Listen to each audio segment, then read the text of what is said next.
આક્ષેપ કરવામાં આવ્યો હતો। વિદ્યાર્થિનીને 1 કલાક અંગૂઠા પકડાવતા વિદ્યાર્થિનીની તબિયત લથડી હતી। તબિયત લથડતા તાત્કાલિક સરકારી હોસ્પિટલમાં સારવાર અર્થે ખસેડાઈ હતી। આ વાતની જાણ વિદ્યાર્થિનીના વાલીને થતાં તેઓએ શિક્ષિકાની સામે પોલીસ મથકે ફરિયાદ નોંધાવી હતી। વધુમાં શિક્ષિકાએ ફી બાકી હોવાનું કહી પરીક્ષામાં ન બેસવા દેવાની ધમકી આપી। આ મામલે પોલીસે વધુ તપાસ હાથ ધરી હતી। મારી બેબી સાથે બહુ જ એક દુઃખદ ઘટના બની ગઈ છે। દર્શન સ્કૂલની છે।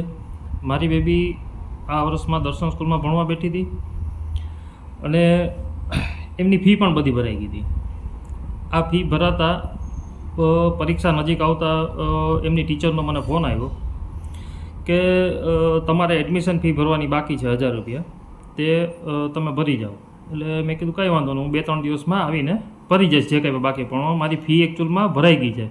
મને પ્રિન્સિપાલે એડમિશન લેવા સમયે 20000 રૂપિયા કીધા છે, એ મારા ભરાઈ ગયા છે, બરાબર। છતાંય કદાચ કંઈક ભરવાનું થતા હશે, બરાબર, તો એ હું 2-3 દિવસ પછી આવીને ભરી જઈશ। પછી બીજે દિવસે મારી બેબીને સ્કૂલમાં એવું કહેવામાં આવ્યું કે તારા પપ્પાને કે જે ફી ભરી દે, બાકી નહીં ભરે તો તને પરીક્ષામાં બેસવા નહીં દેવામાં। જ્યારે પરીક્ષા સ્ટાર્ટ થઈ તો એના 2 કે 3 પેપર બહુ સામાન્ય રીતે ગયા। આજે સવારે જ્યારે એનું પેપર હતું મેથ્સનું, તો એની ટીચર પરીક્ષા પૂરી થઈ ગઈ હતી અને સામાન્ય ક્લાસ ચાલુ હતો। 10:30 વાગે મારી બેબી એની ફ્રેન્ડ જોડે વાતચીત કરતી હતી અને વાતચીત કરતી હતી ત્યારે એના ટીચર જોઈ ગયા। એના ટીચરે એકચ્યુઅલી બહાર લોબીમાં બીજા ટીચર સાથે વાત જ કરતા હતા, પણ એ વાત કરતાં આની ઉપર નજર પડી અને 4-5 છોકરીઓ કંઈક વાતચીત કરતી હતી।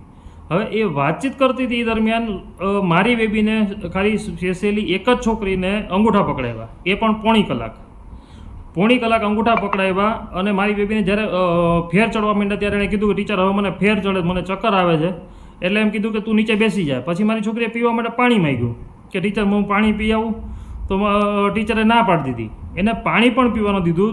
જ્યારે છૂટી મારી છોકરી રડતી ઘરે માંડ પહોંચી, અમારે નીચેથી એને ઉપર તેડીને લઈ આવવી પડી।